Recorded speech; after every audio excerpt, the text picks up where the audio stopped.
Welcome back to the Papa Meat channel. How you doing? How you doing? Come on in and sit on down because we have another enthralling episode of SCP Meat. Today we're talking about one that has been heavily requested. SCP-610, aka The Flesh That Hates. Now this was uploaded on April 11th, 2009 by a user named Nico Chris. So without further ado, let's get into it. Which I will say that 610 is considered a Keter class, which is much like our good friend Cousin Johnny, which is pretty much a threat to mankind itself. There's very specific ways to contain it, but today, if you're a fan of The Thing, if you're a fan of The Blob, if you're a fan of body horror, then stick around because this one is right up your alley. So without further ado, let's go.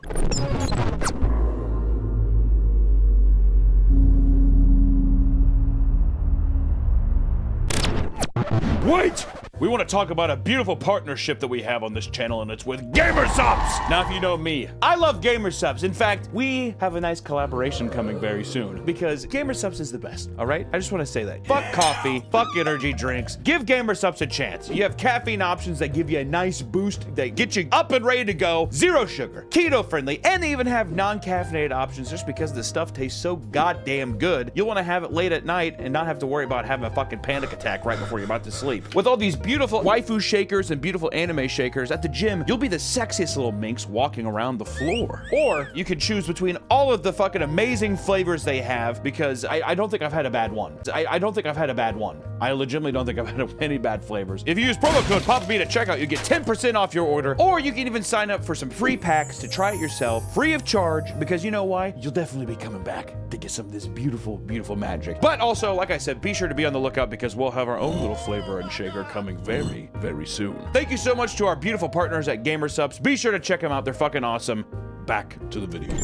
So we're gonna start off by talking about the containment procedures, which as a general rule of thumb for this, 610 is more of like a large body of like it's a large mass. It's a big fleshy mass that infects a large area and inhabitants within it, and even crawls on non-living organisms and stuff. It's like a flesh-like weed that covers living organisms like people, animals, and it even crawls up on non-living organisms like houses, stone. I mean, anything, like an invasive weed as well, so it's pretty interesting. Let's go over the special containment procedures for this SCP. Let's get into it. Due to the vast area of infection 610 covers, containment is impossible. Isolation of the area has proved far more effective, and the permission has been granted by the Russian government to establish a perimeter to keep people out of these areas under the guise of military operations, which, listen, dude. Russia, containment areas, we're all familiar with these fucking mumbo-jumbos, these goons hiding things, but it is very interesting that the only way to really stop these things is to pretty much make a giant bubble around the area to where it just cannot spread anymore. Kind of scary. Being trapped inside of a bubble. There was that terrible horror film, or there was like a comedy with like a bunch of the movie flopped. Do you know what I'm talking about? It was like a COVID movie. Remember that? It was like about like a bunch of comedians and they were trapped in a bubble. And it's like, oh, the pandemic. Ugh. Whatever. That's my fucking SCP-610. A Hollywood comedy about COVID? Holy shit. Should any organism displaying traits consist of 610 be sighted near the perimeter, then the established protocol requires it to be engaged at a range with small arms until immobile, then dispatched using incendiary weapons and munitions from as great a distance as possible. Any living thing coming in physical contact with an organism infected with 610, it's considered expendable and is to be immediately terminated and incinerated, which is pretty fucking sweet. So if you even remotely come in contact with this thing, I mean, they're just like, kill him. Be killed, because there's just absolutely no way. I'm trying to think of something similar. It's the Hollywood COVID film all over again. That's how these motherfuckers did it. The Bubble! Ah!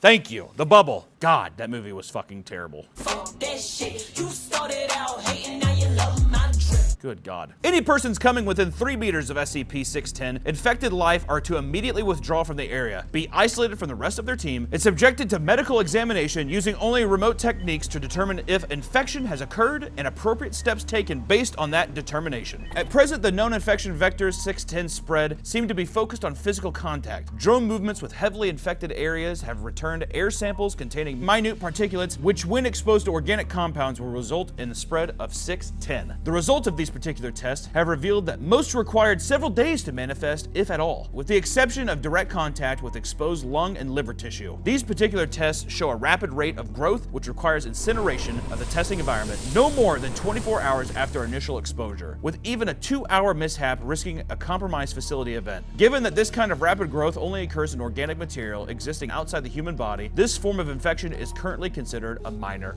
concern. So they have to use literal drones to go in to test the air. You have to basically have all these containment procedures. If you go in, you have to be isolated for a period of time to make sure that the infection has not gotten you. We are not going to risk this shit at all. But I do like the use of drones, dude. Especially during a time of when this came out. When did this come out again? 2009? Drone technology must have been fresh. Transformers just came out, and then all of a sudden we're talking about drones and shit. What the fuck is going on there? You know what I mean? Obama used drones. What was that? Obama used drones? Obama used drones to kill terrorists. And then he did that speech talking about how they got Osama bin Laden. 9/11. And that was kind of cool.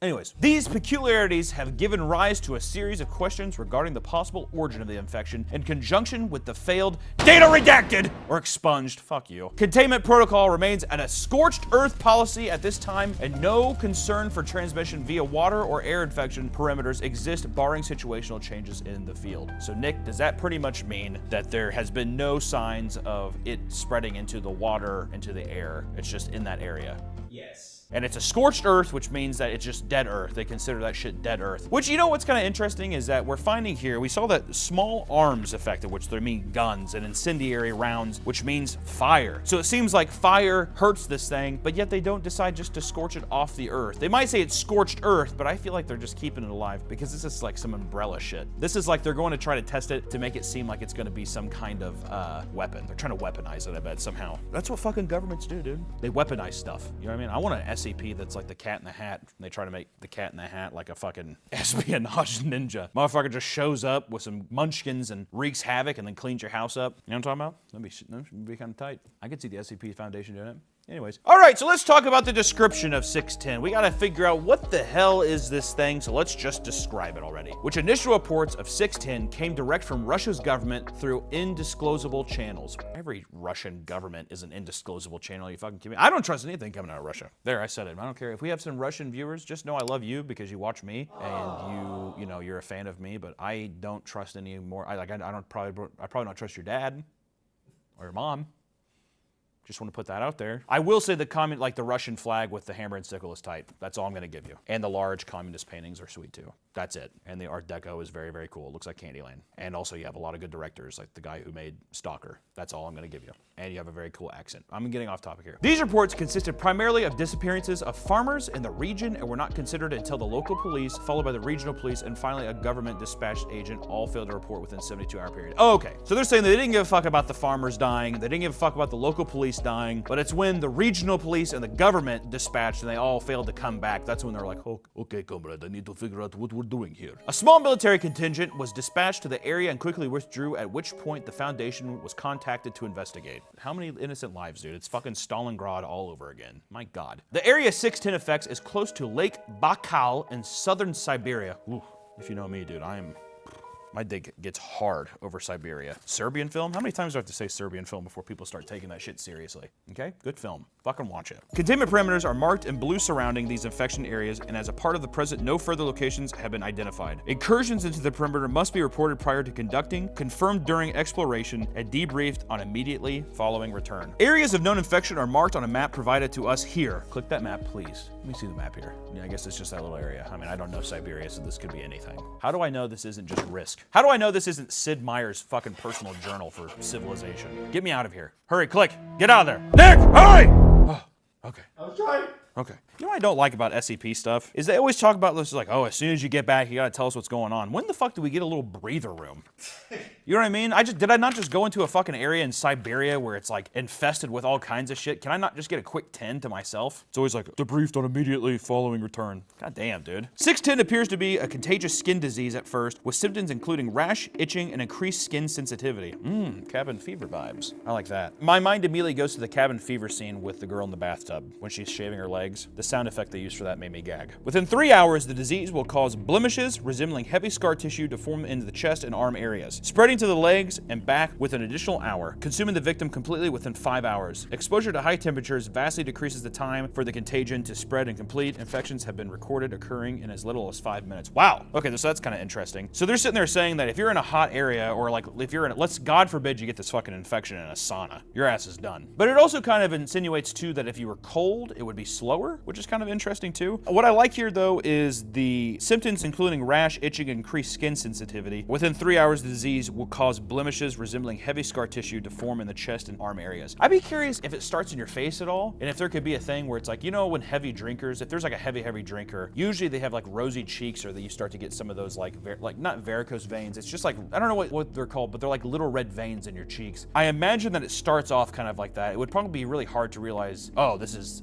you know, I have a problem here. Just like little subtle blemishes. I don't know. After the completion of the infection occurs, the victim's life functions will cease for approximately 3 minutes, after which they will restart at 2 to 3 times the activity rate of a normal human. Okay, so they're they're basically turning into a fucking zombie. I don't know if I like that. Can I say that? Is that too rude? It's just the idea of dying and then you come back. It's just the zombie thing. I lived through all of the zombie craze of the early 2000s, and let me tell you, that shit was like, you couldn't fucking escape zombies, dude. Following this, the scar tissue on the victims will start to move on its own accord and grow at a rapid rate. Whew. That's some nice body horror, like that. Normal human features start to disappear at this point under the infection, and the path of mutation appears to be largely random. Subjects observed in the stage of infection have been recorded as growing 3 or more limbs of a type, such as arms or legs. The head may become misshapen and elongate or widen out, and parts of the subject may be split open from which additional branches of flesh will grow. Sick. The duration of the stage of infection is unknown, and not all subjects appear to progress in later stages. What I like about this is that you basically become a fetal alcohol syndrome baby with an elongated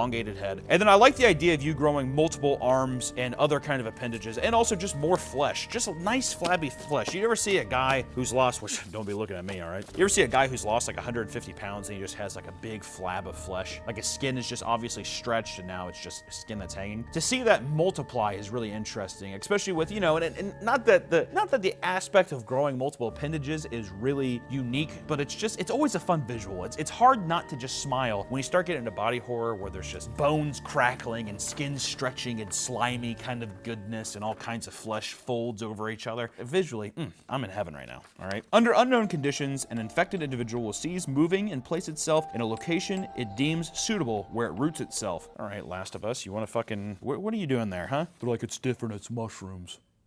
It's fungi. The fleshy growth on the victim will then begin to spread itself across all surrounding objects and consume them. Such objects do not spread the infection as living creatures do. However, and the effect of a prolonged contact with these objects is recorded later in this document, it is assumed that this behavior is to create an area hospitable to continued growth of the other infected. Ooh. So 610 basically becomes a cesspool for growth to other infected people. That's a lot of fun. And especially, I like the idea of them just being like, they look at a couch that's just like covered in skin, and they're just like, I'm gonna sit here for a while. And that just becomes their suitable area. Some motherfucker just holds up an infected Long John Silver's. I think I might settle here for some time. Observation of life infected by SCP-610 by staff is impossible. So basically they're saying that you cannot observe people that are infected. Those infected with the disease immediately seek out aid as natural human impulse, resulting in unattended infections. Those infected pass the scar tissue phase, actively and aggressively attempt to infect anyone approaching them within an undefined area. It has been established that should an infected be capable of sight and observe an uninfected, it will proceed toward them. If the infected has lost the ability of sight, a range of approximately 30 meters is considered safe. Okay, so these motherfuckers be going blind. But it really doesn't say how they infect people. I'm guessing that it's just, do they bite them? I mean, they're kind of alluding to zombies, but I like the idea of like, even if they fucking like breathe on you, they're like breathing out this toxic haze. Because what we're gonna find here later is that it's like a little area. There's like spores that pop, which once again, for 2009, when did The Last of Us come out, Nick? 2013? 2013, yep. They gotta address some shit, because this sounds oddly familiar. Just with the overgrowth aspect, you know what I mean? Which I do like. My mind, when they talked about being rooted into the area, it made me think of Pirates of the Caribbean 2, when Davy Jones, or Swashbuckler Ben, whatever the fuck his name was, he like is embedded into the ship and he kind of like rips himself out of the wall. Kind of makes me think of that. You know what I'm talking about? Will Turner's dad? It doesn't fucking matter. Observation of 610 infected settlements has been established using artificial methods such as remote robots. Okay. Dude, anytime someone says robots, I'm not a big sci-fi guy, so anytime someone says robot, I could get down with drones a little bit. Dude, I've watched some drone racing before. Pretty cool. Robots, though? Come on, dude. The data returned from these observations, coupled with the openly aggressive nature of the infected to attempt to spread SCP-610, has resulted in the Keter classification. However, so long as nothing is allowed to enter or leave the infected area, it is considered a neutralized threat. Of concern are the cavernous areas beneath the infected settlement that were discovered during the exploration, and attempts to get research personnel into these areas are underway. Ooh, that's kind of interesting. So basically what they're saying is that it is a contained area. They did do a Netflix, The Bubble, or whatever fucking streaming platform that movie came on. My God. What's interesting is also the infection is spreading down and it's creating like little infamous caverns. Almost like a weird Gears of War kind of like vibe. Like a little infection spreads there and there's like people existing and roaming around these small little caves, which I'm a claustrophobic fat piece of shit. So the idea of caverns with infected people that are just like, oh, help! This sense of desperation in their voice, if they're recently infected. If not, I imagine they're probably pretty lifeless or they're just kind of like brain rotted, but still, people wandering around a cave just pleading for help seems pretty fucking sweet. And they might even have like multiple hands, multiple arms or legs, and they don't even know why. They're probably just in extreme agony. Really, really sweet setup here. This leads us into the field logs here. We do have a document here of 5 entries. 6 technically, but the last one's been redacted, so don't know what happened there. But these field logs kind of show some of the things of this Siberian area and how the infection spread through various drone shots and other kind of the Foundation personnel going in to find stuff. So without further ado, let's get into the first field log, which is L1, which states here, a small remote controlled rover is sent to the Site A to locate missing personnel, as if it's like a fucking Mars rover mission. I don't know how I like that, dude. I'm not a big robot guy. You ever look at what's Boston's thing? Boston Dynamics? Jesus Christ. You don't like them when they dance? I don't like when they dance or do backflips or anything or run up that stupid goofy ass course with all the boxes. I don't fucking like it. I also don't like that you can't push them down. What the fuck's up with that? Couldn't just program, be like, hey, if these things act up, you can push them over?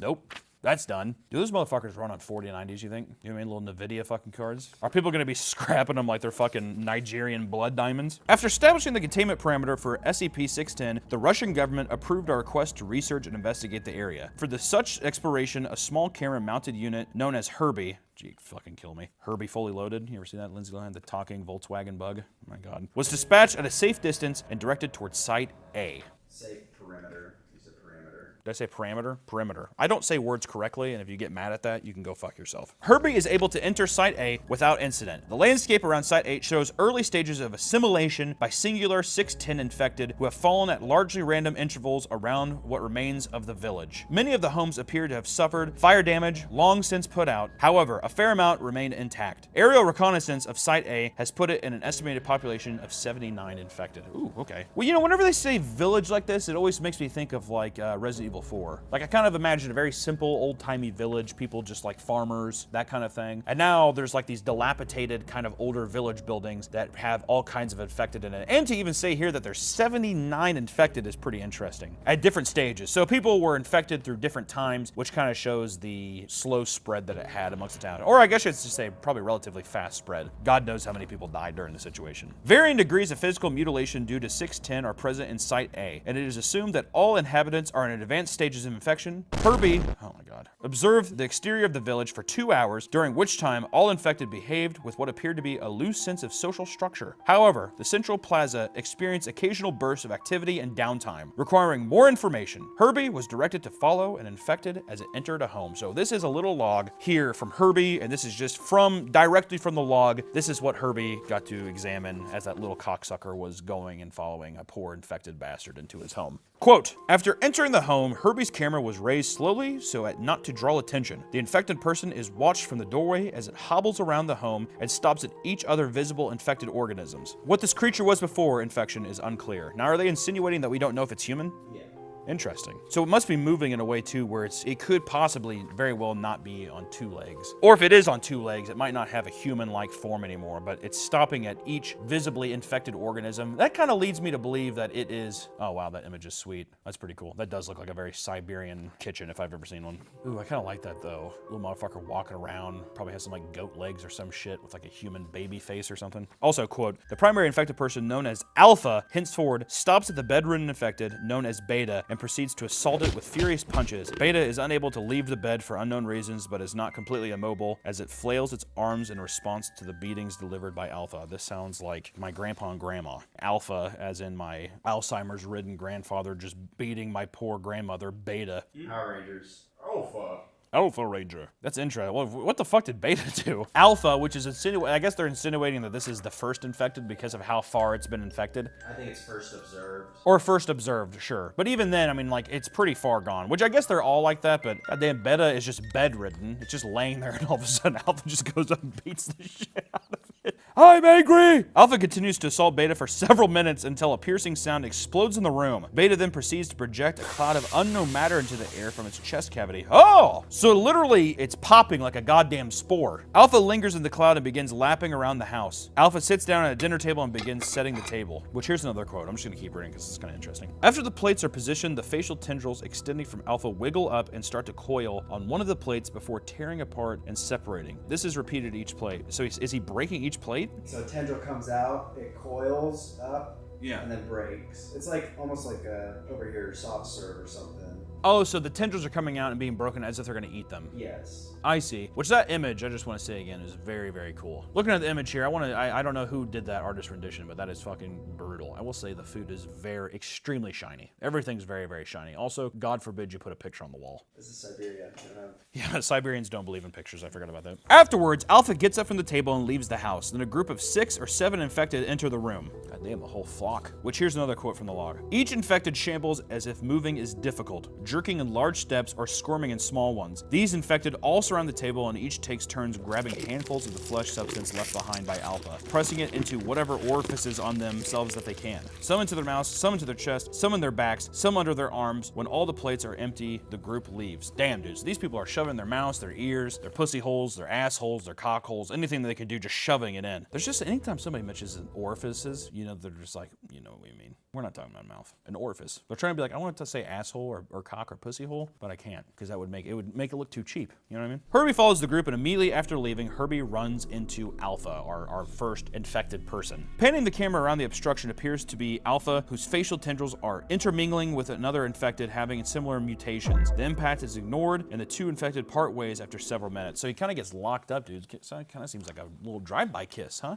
A little bit. Herbie then goes on to investigate a nearby store and sees an infected Russian soldier inside. In the back of the room, there's a large pile of bodies. There's a mix of both military and civilian clothes. Here's another quote. Atop the bodies, an infected sits, appearing to have its lower part fused to the pile and with its upper half in a wild state of flailing and seizure. Approximately every 10 seconds, a burst of spores flies out the top of the infected, which linger in the air. Herbie is directed to leave the building. Oh, that's pretty sweet. We're getting into some like levels of one of James Gunn's movies called Slither. I really love just masses of flesh and people kind of fused into that thing. Kind of the same thing as the ending of the movie Society. There's just nothing cooler than a big blob of fucking humanoid skin just tied together. And the idea to have the every 10 seconds burst of spores fly out the top of these infected is just really, really cool. I love the idea of just a big cloud of just infectious gas. It's just sitting there waiting to infect somebody. Like it's continuously trying to get new hosts to almost join this large mass that has become this town. Herbie leaves to investigate the town hall, and Herbie passes by a well. A series of infected are standing arm in arm, forming a chain as they stare down the well. Herbie passes the last infected and suddenly gets snatched up. Well,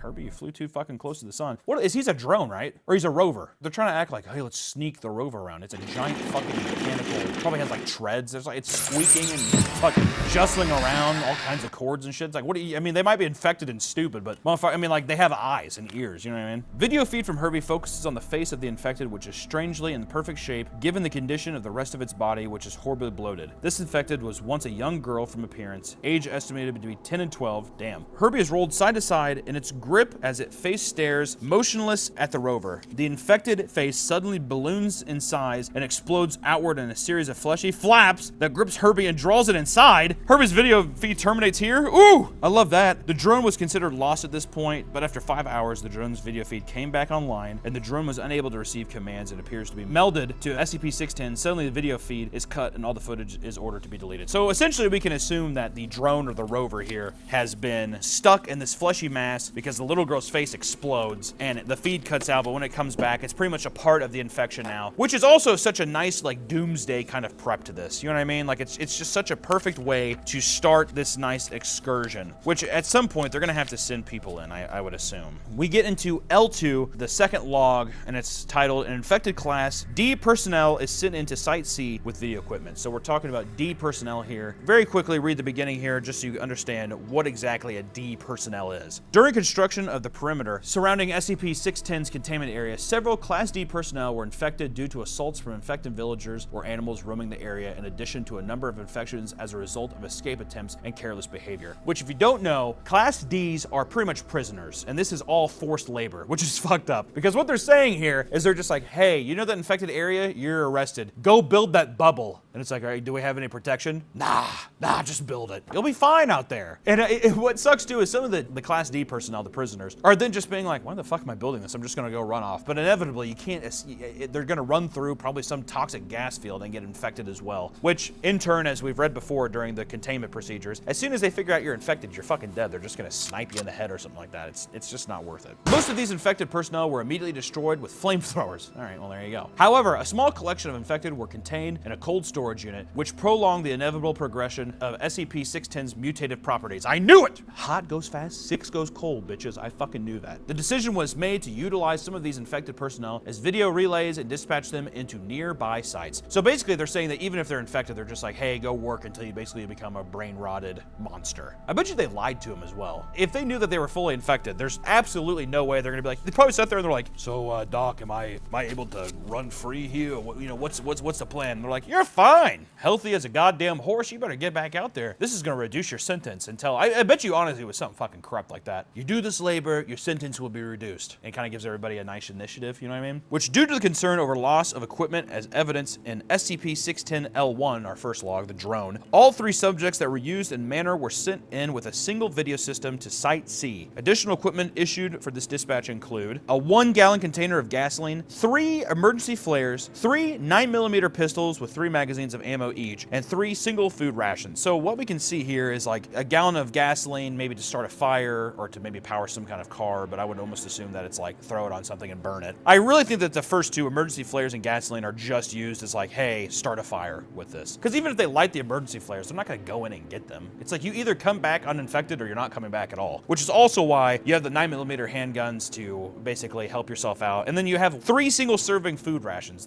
These guys do not expect them to be out there long. If anything, they just expect it to probably be just a fluke of a mission. You know what I mean? I'd say the S word, but God forbid YouTube hears that. The infected personnel were instructed to observe and avoid interaction with the infected villagers as long as possible, but should a situation arise where they are met with aggression or feel they are losing themselves to 610's influence, they are free to kill as many infected villagers as they so choose and do as much damage to the infected objects and property as possible while maintaining video feed. All right, what's interesting there is infected objects and property. Almost makes it seem like, does it somehow like biological tissue enter a car and then like a car becomes a lot like infected property? Are we assuming that Herbie is fully loaded and he is going to attack people? Is kind of what I'm wondering. It seems like it. I mean, that seems kind of fucking cringe. I hope not, but you know. The intent of this order was to provide data for 610 infected communities in a raid situation so a plan of eradication could be better established. Okay, so they're basically sending these people in to just be like, all right, how the fuck do we actually destroy this thing, is what it seems like. At the time of this expedition, Site C was suspected to be a possible origin point for SCP-610, having far fewer mobile infected than other sites, as well as structures which appear to have been layered over several times with a terraforming effects on the immobile infected. Dispatch Class D personnel, known henceforth as DI-1, DI-2, and DI-3, were directed to pay particular attention to anything that could be considered an origin point for SCP-610, which I'm wondering if it means detained inmate 1, detained inmate 2, detained inmate 3, is what I wonder if that means. If Class D is just detained, and then I is an inmate for the prison aspect of it, right? The trek from our parameter camp to Site C was uneventful. There is no evidence of any native animal life in the area. As Site C is approached, there is a noticeable rise in the temperature within the last 30 meters of the trip that necessitates removal of the heavy cold base coverings that were provided. Why would you remove that, dude? It seems like the area, or SCP-610, is involuntarily creating some kind of heat source so the infection spreads even faster. It's like the organism itself understands that it knows how to infect things rapidly to have itself survive and evolve in these situations, which is pretty sweet. The temperature rises again sharply at the entrance entrance to Site C proper, which requires a further shredding of garments for fear of heat stroke. Site C is described as being heavily humid, around 32 degrees or 89 degrees Fahrenheit. Come on, dude, 89 degrees? These Siberian prisoners don't know heat, dude. Go to Houston in July and come back and talk to me, dude. God damn. Site C had an array of immobile pylons. What's a pylon? Which encircled what is believed to be an entirety of the site. Each pylon appears to be 2 to 4 infected persons fused together in one spot. Yeah, so they're just like living structures. They're not actually the actual structures. It's just like they look like them. 2 to 4 infected fused together, huh? And some of these pylons features such as faces or anuses are still visible, in addition to several other holes which do not naturally occur, all appearing to act as heat vents. Oh my god, ass heat vents. Just shit gas just poured into the... You ever fart and your pants get, like your underwear gets warm? Oh, yeah. Okay. Okay, that's all I'm thinking about. All right, you made that weird. Where the heat is generated is unknown. Current belief, what do you mean it's unknown? It's the fucking asshole heat, dude. It's the fucking it's the devil's kiss right there. Current belief is that this is an advanced stage of SCP-610 terraforming its environment to facilitate spread of itself. So yeah, it is learning and growing, and it's trying to basically figure out a way to survive, much like the brave citizens of the bubble. Don't keep putting the bubble jokes in. I don't think it's gonna land very well. DI-2, who was the furthest along in progression of SCP-610 of the 3 by a number of hours, begins to seizure after only a few minutes in Site C. Why the fuck was he so far ahead? Hours ahead of them? There's 3. Why would you be so far ahead? Jesus Christ. The progression to the scar tissue phase of 610 infection is observed in full course as DI-2 spasms on the ground, his entire body being overtaken by the sickly tan flesh almost entirely after 45 seconds. God damn, that is fast. DI-2 is terminated by a gunshot from DI-1 and his equipment left where it is. The spread of SCP-610 over DI-2 continues even after death of the body until all movement ceases. Oh, interesting. So it's like, even though the body's dead, the organisms are still trying to it's almost like some kind of weird infection is still circulating through his body to squeeze out any life left, which is kind of sweet. Also, fucking DI-1, dude, didn't give a fuck, dude. That motherfucker just shot that guy in cold blood. You're compromised. Pow! As perimeter control is relaying new instructions to DI-1 and DI-3 regarding the situation, there's a shift in the ground covering the Site C where DI-2's body is. Video feed shows the flesh-like growth splitting open beneath the body and a series of ropey tendrils coming from within the gap to pull his corpse inside. The opening closes up quickly. Time elapsed 3 seconds. Damn! 3 seconds? The ground splits open and tendrils suck him up in 3 seconds? Holy shit. I mean, look. 1, 2, 3, gone. Think about that. Also, I love this kind of, it's getting very pagan to me. Return to Earth vibes, you know what I mean? It's nice. I really enjoy this thing that's we don't really understand what's even beneath the surface of this infection. Fearing the same, DI-1 and DI-3 decide to act quickly. They proceed to the village center and encounter another previously unknown phenomenon. In the precise center of the town, rising above what was the community well, is a sphere suspended by an angled supports composed of SCP-610 flesh. This ball is riddled with the features of humans in early stages of SCP-610, infection, as well as good number assumed to be in the later stages. Ooh, so it's just accumulation, a ball of people early infected and later affected, just strung up in the air by the well. What is going on? They keep mentioning the well. That's probably the source of it or something. I wonder if it's water-based, maybe?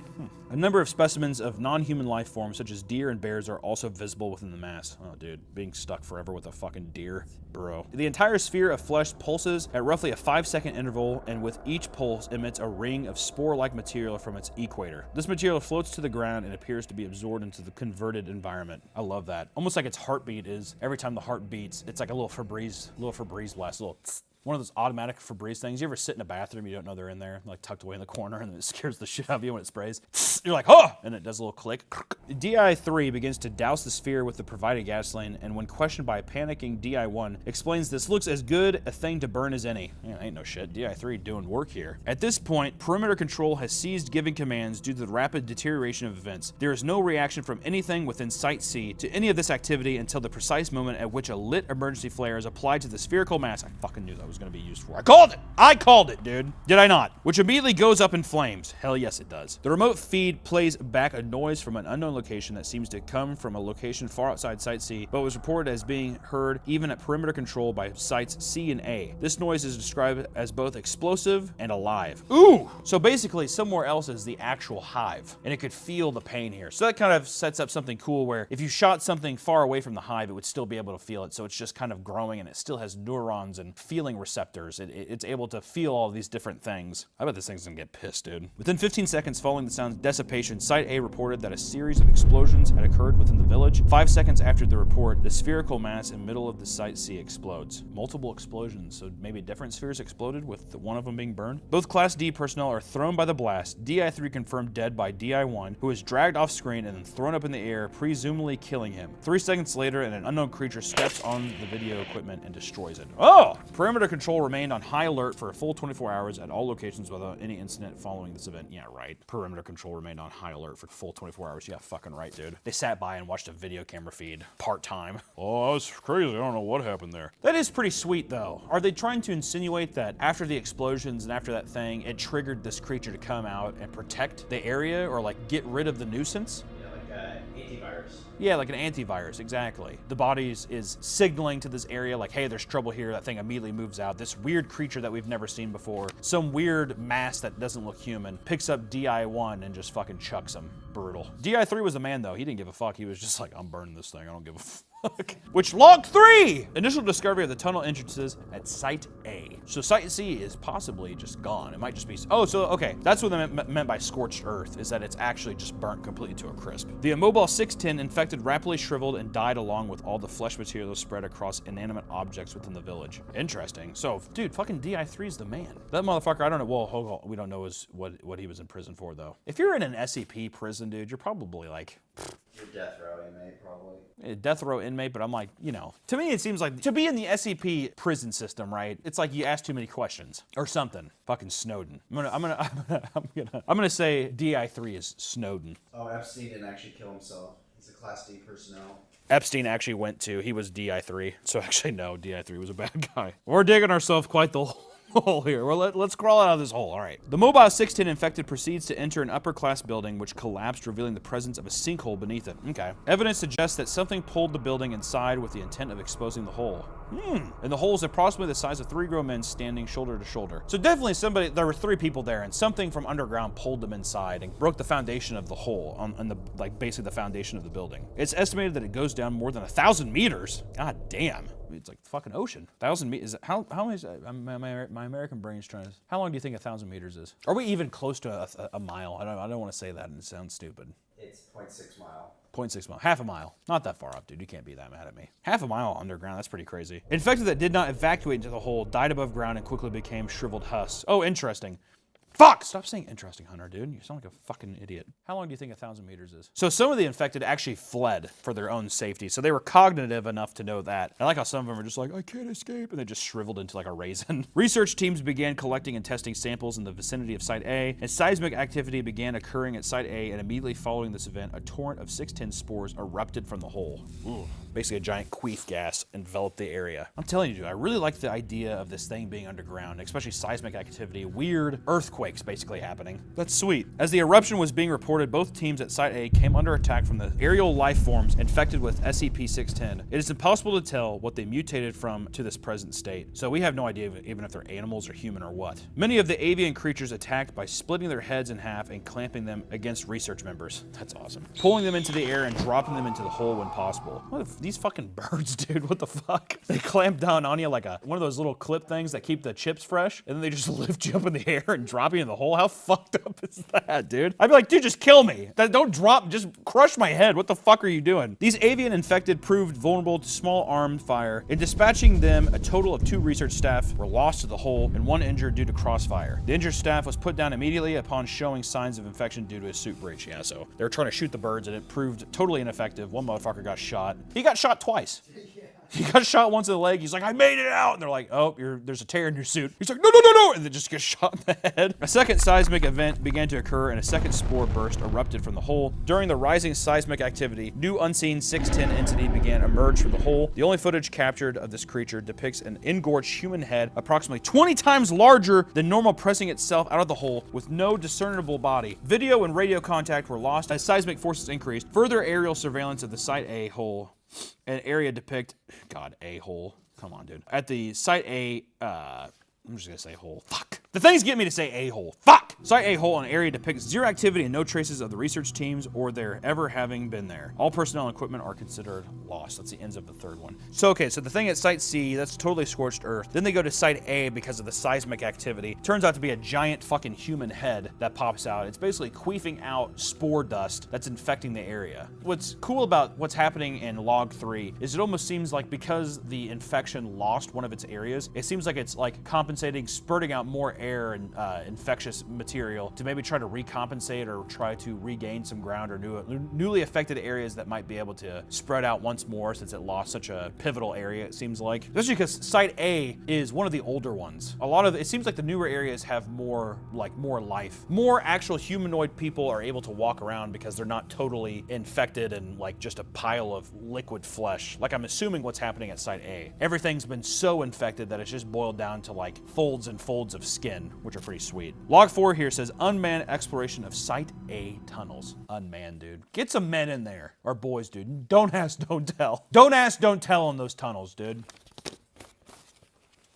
It's a crazy thing the Army did that. Events regarding the discovery, research, and handling of 610 rapidly degraded to a point where fail-safe options were being considered. With the absence of activity at Site A, a remote drone dispatch was authorized in 2 parts. The first part was a drop remote relay device at the entrance to Site A sinkhole, and the second part would dispatch a drone into the hole directly to relay its data from the remote relay for transmission back to HQ. So basically 2 drones, both going to the sinkhole where the big fucking head and the queef gas was in the air. Also, this is some time after, so the head is no longer there. So it popped up, and then we lost all radio control, and then when we come back, it's just a sinkhole again. So who knows what happened to the head? It could have crawled out, it could have gone back in, so I'm curious here. Attached is the video log recovered from Site A sinkhole drone before it's lost. Upon entering the hole, the drone illuminates a rough... Okay, so there's no actual footage. Oh, that's fucked up to say that. That's fucked up to say attaches the video log recovered. Okay, so this is just the log. Attach the video next time, come on. Upon entering the hole, the drone illuminates a roughly dug shaft. It is not clear how the hole was made, but it would appear it was created by a single event rather than dug over time. Yeah, dude, it was probably because of the fucking, those explosions, right? One of the explosions earlier, remember from Site C, then it heard the explosion from Site A? It was probably just one of the giant explosions there. Probably some kind of weird defense mechanism where it exploded and dug itself deeper underground for safety, possibly? Traces of 610 material are attached to the walls of the hole. It is unlike the samples from above ground, which shrivel and dry rapidly. This material retains its texture and appearance.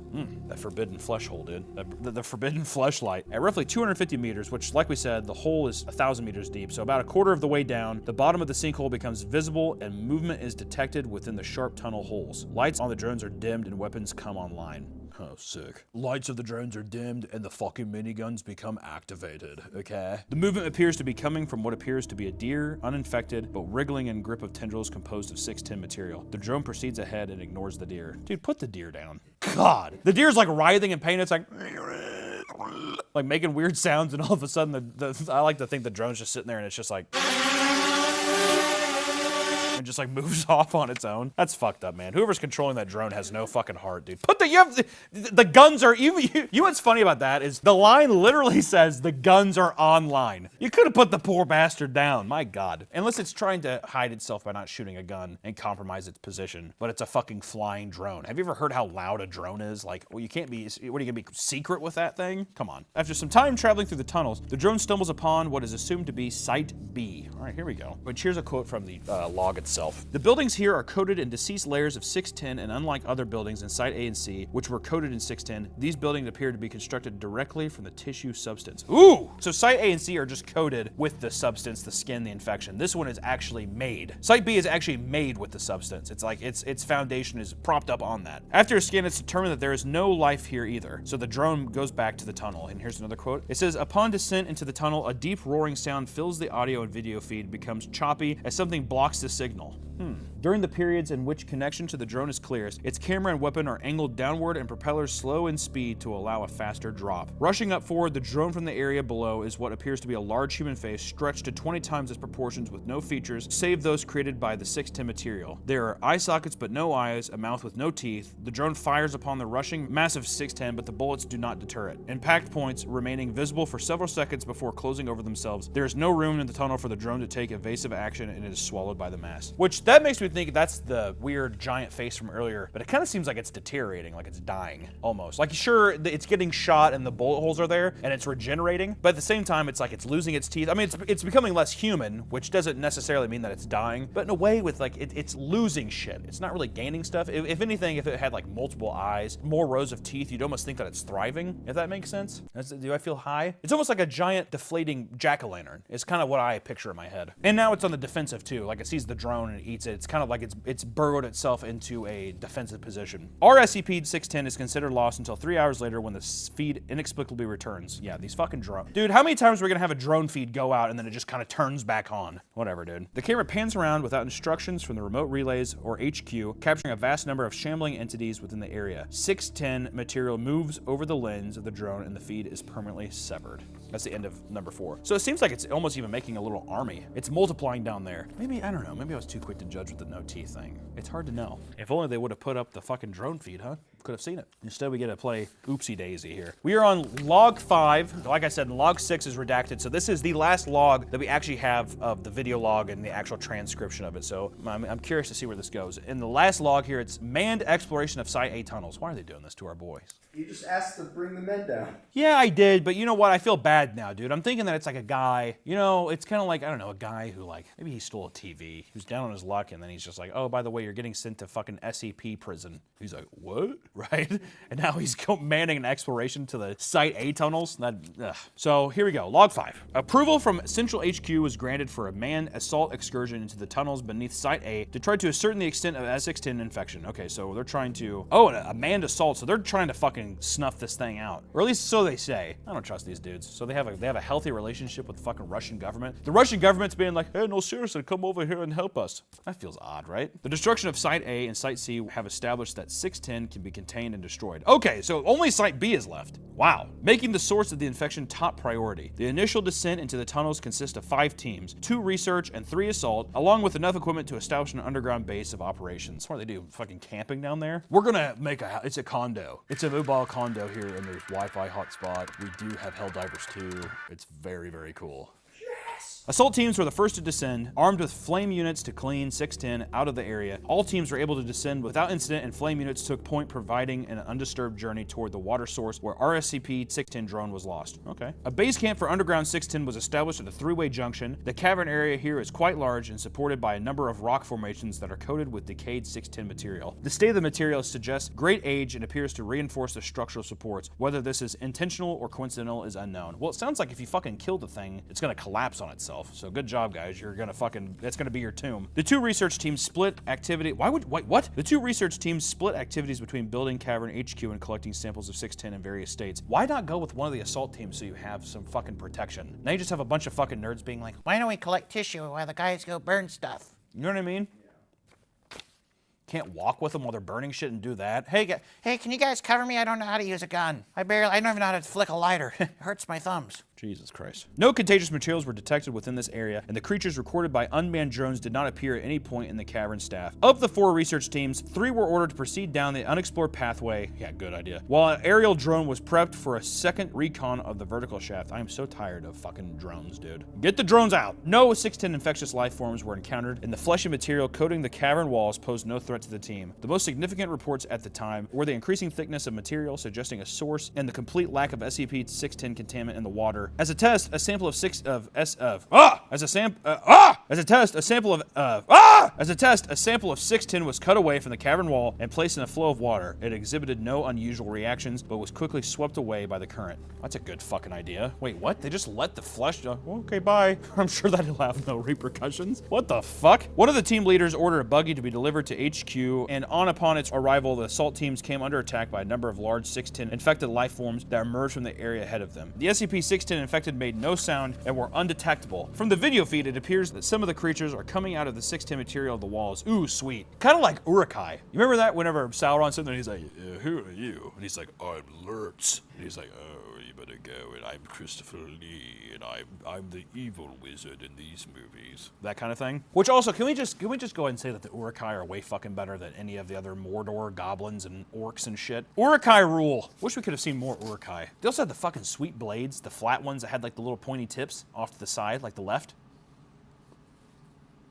All right, I guess I'm just talking to myself here. Not emerging from them so much as created by the material and then breaking away to act independently. During this assault, blank members were lost to the water currents and contact with them was lost. Wow, okay, so the water currents that we fucking put the weird infected flesh in, that's not gonna be an issue. The remainder of the assault team was consisted of 3 members armed with a single flame unit. Use of this unit to repel this assault proved that vital as standard firearms did minimal damage to the infected creatures. These infected creatures show minimal traits to associate them in any form of life in the region, given rise to the belief they may have been spawned by 610 infection itself as a form of defense. Well, yeah, I mean the SCP-610, it's been defending itself this entire time. It's been making stuff. It's been queef gas, big anomalous creatures, like even like the way that like whenever the big ball of flesh got burned, even then it spawned a creature that would win out and stop DI-1 and DI-3 from doing shit. At the perimeter of the area, now known as Site B, the team came under assault again from a smaller number of 610 that were much larger in size. These infected appeared to be in the tunnel as if they were lying in wait for the approaching team. These creatures were dispatched using a flame unit, although all fuel of the unit was expended in this act. What do you mean? You said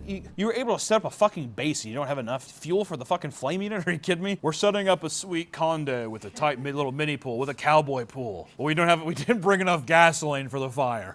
Isn't that weird? Okay. The assault team was now limited to standard weapons and short-range personal flame units. Okay, well if you have short-range personal flame units, then you probably have some kind of fuel, right? The team proceeds farther into Site B, cautious of further assaults by 610 infected. The tunnel widens out into what appears to have once been a village of indeterminate age. The construction of the buildings in the area are primitive compared to the settlements of Site A and Site C, and are clearly human construction. Of interest is a building that appears to be a church with a working clock tower. Oh! I love this. I love it! I love this area. Get me into the fucking church with the clock tower. Are you kidding me? Surrounding all structures in this area is a depression in the ground filled with a substance resembling a liquefied form of 610 fleshy materials. The pool moves as if acted upon by minute and unseen forces, rippling outward from invisible contact points and rolling in waves from unfelt winds. The team avoids this pool at all times and proceeds through the ruins slowly on stable foundations where possible, making the church their target area. Inside the church and the pulpit is a hole in the floor exposing the area of the 610 pool beneath the building. Working clock tower, and this thing is residing under this clock tower in a fucking pool? How metal is that, dude? The church and the ruins appear to be uninhabited, and exploration of the church proper is uneventful until the clock tower bells toll. Okay, here we go. This tolling triggers a shudder in the building, followed by human screams from the ceiling. Lights shown upon the ceiling reveal a large mass of 610 from which descend a series of 6 wooden circles. Strapped in each circle is a living human coated entirely from neck to toe in 610.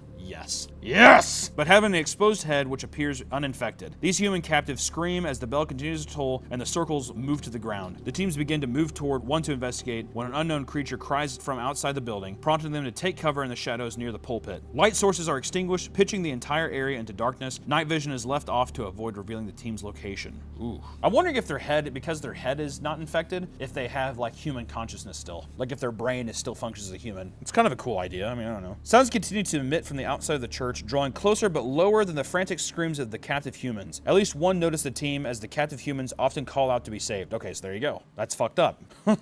Hey guys, come back! Can you guys help me? You guys by the door? They're like, shh, shut the fuck up! From the entrance of the church, a candle lights on the side of the doorway, then one on the other side. A figure is seen holding a small torch and moving back and forth between a series of candles to light the doorways. The flame is then applied to a rope coated in 610, which quickly ignites and spreads up a peculiar chandelier system at the church entrance. The light from the system illuminates most of the crosses, but does not reach the team's hiding place. Those captives who appear in the light do not show standard signs of the beige-colored 610 infection, but instead are wrapped in a red variant of it, which shows signs of constant motion, rippling across itself in waves. Vecna! Vecna! From outside the church, a flood of 610 infected shamble quickly into the area, ignoring the man who lit the candles and stand in the middle of the room. Oh, they're doing a church service, dude. They proceed to the captives on the wooden circles and begin to pull at the red SCP-610 masses, resulting in further screams and cries. From what can be gathered from the return video feed, the red SCP-610 seems to be connected to the captives and is using them as a source of sustenance.